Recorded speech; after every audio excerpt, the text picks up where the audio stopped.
Hi internet people, this Fangirl Freakouts video is about a web series. I know I've had a bit of a break from doing web series on here. It hasn't been intentional, I just haven't had time to watch all the ones I want to watch, so it's just been a little bit of lag time.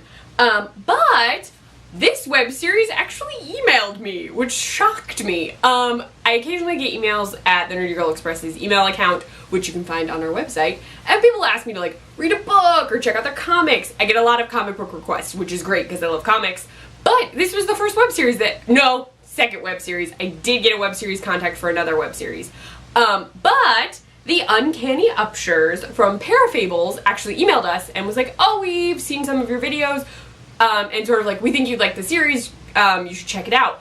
And I really did like the series. I watched it all in a day. It doesn't take a ton of time to watch. You can definitely knock it out in less than a day for sure. Okay, the Uncanny Upshurs, I initially thought was a literary inspired web series. I don't know why. It's not. But for some reason I thought it was. Okay, the web series, the Uncanny Upshurs, focuses on Agatha and Wally Upshur. They are twins, and Wally has decided to go to school in America. They're from England. So they go away to school together, and weird stuff just starts happening. Lots of weird stuff. So, yeah. Wally starts having these, psychic dreams where he, sees stuff happening, but he doesn't, understand it. And then stuff starts floating where Agatha is. And then it turns out that the two of them are witches. They are untrained witches. They didn't know they were witches. They were adopted. And so they don't know who their parents are. Wally at one point had tried to find them, but they haven't ever come in contact with them. They don't know who they are. But yeah, they have magic powers, and while they were together, their powers were contained, but the separation sort of popped their powers into being. So not only do they have powers, but it turns out almost everyone in their lives, England side, a lot of the US side also has powers, but there is one human chilling out in the US. But it turns out that Agatha's roommates are totally one of them turns out is a demon. I'm not going to say which ones because I don't want to spoil this for you because a lot of stuff gets revealed and it's really fun to watch it happen. But there's a demon, a vampire, one other witch, as well as some crazy stuff happening in the woods. There is these lights that are connected to this folktale that there's witches doing magic in the woods. Turns out totally witches doing magic in the woods. And then in the US, Wally's at a party with his roommate, whose name is Jake. They're at a party together. He sees these two women fighting in the hallway, and not physically fighting, they're just sort of arguing with each other. And then one of them asks him, what's the news from England? And he's like, what are you talking about? And she's like, oh, never mind, disappears. And then, the other woman comes over, starts talking to him. They sort of hit it off, and then they wind up sort of dating on and off. But while all this is going on, we learn that there are fairies in the US, and this fairy court, and there's fae type characters. There's a siren. I am actually going to talk about the siren in detail, so I apologize for spoilers because I am going to reveal her name. There's sirens and fairies and a fairy court, and there's so much. It's so cool. But while this is all going on, we learn that there are actually two courts. There's two magical entities at war, so it's kind of a court war. There's the Sealy court, which is the official court, where it's blood, blood creates. See, I don't know what is happening. I'm trying to explain this, and I'm very excited, so I'm getting tongue-tied. But for the Sealy court, there is a royal who is given that title by blood, and then all of the people under whoever is in charge are elected by the rest of the people. Then in England, it turns out there is actually both systems are both places. Wally winds up meeting the leaders of both of them, so they're actually both chilling in the US.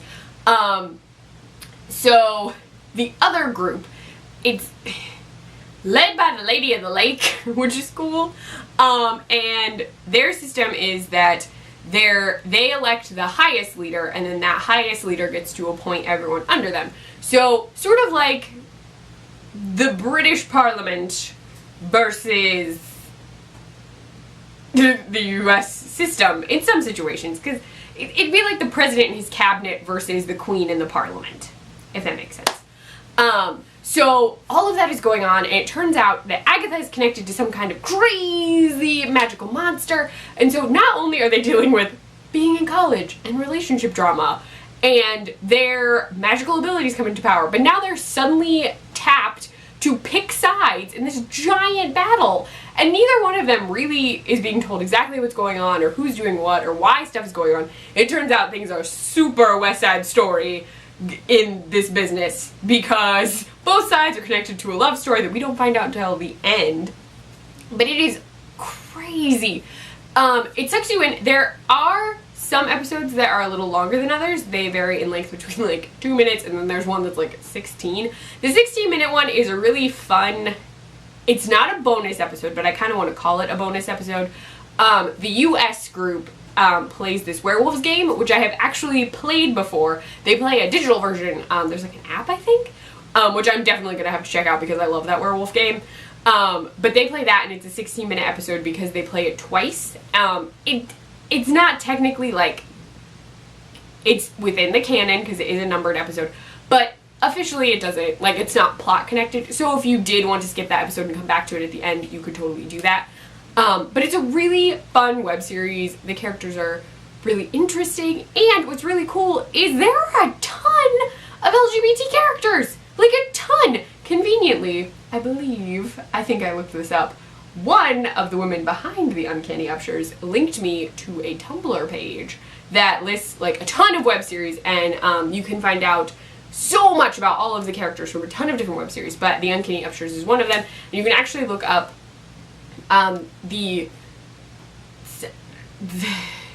whether those characters are LGBT plus or not. So I actually have a list. So Agatha Upshur, who is an Upshur, is a trans girl. I actually found the actress's Twitter page. So her bio does specify trans girl. That's why I'm using that term. And the character is a lesbian, which is really cool. Then Gemma Alexander, who is part of the England contingent of characters, is a biromantic asexual. Also very cool because there's a very limited number of visible ace characters. There is one in Hired Help, but the amount of ace characters anywhere is very small. Then Jake Luna, who is part of the US contingent and Wally's roommate, is bisexual. Then, who else? I'm going to jump a little. Wally, the other Upshur, is also bisexual. The two of them have a moment together where Wally and Jake are like, oh, we can bond over like hot girls and hot guys, which is a funny moment. And then there are two characters that on that site, Rosamund and Bryony, I think that's how you say it. They're very important characters. They are key to the big battle going on. It just specifies that they're both interested in women. It does not give them a sexual identity or anything, which is fine, as sexuality is fluid. I think not defining it is totally fine. It's just nice to know that they are listed as interested in women, regardless of what that means officially as a definition. The character that I absolutely love in this show is Lennon Hall, who is a siren. She apparently used to captain a boat, and she's aromantic asexual. Lennon is great. I love Lennon so much. She's literally my favorite character of the whole thing. Like, she showed up in the first episode and was like, interesting. And then the more she was in it, I was like, I love Lennon. I love Lennon so much. Lennon is amazing. I love her. She's great. She's a siren. But what she says is that she actually didn't really fit in as a siren because they have to sing and get ships to crash. And she's like, we're supposed to be wooing these people and I don't care. Like, she just isn't interested in it because she's like, it's not what I'm interested in. Like, that's not who I am, which is great. I literally had to write a list because there were so many characters. Those are the ones all listed on that Tumblr page, but that because there were so many who had very specific sexual identities, I wanted to make sure that I said them correctly, so I actually have notes for this one. But the Uncanny Upshurs is really great. It's a fun watch. It's very magical. It's full of all sorts of supernatural magic things. If you like Harry Potter, so many things. Carmilla, I think you'd like it if you like a number of web series I've talked about on here. But it's a really fun watch. And And definitely there are moments that are really great. There are also little like mini moments. There are these like mini in-between episodes that are great. And it's just such a fun series. You should definitely check it out. I will link it below. I will also link that Tumblr page so you can check out what I'm talking about.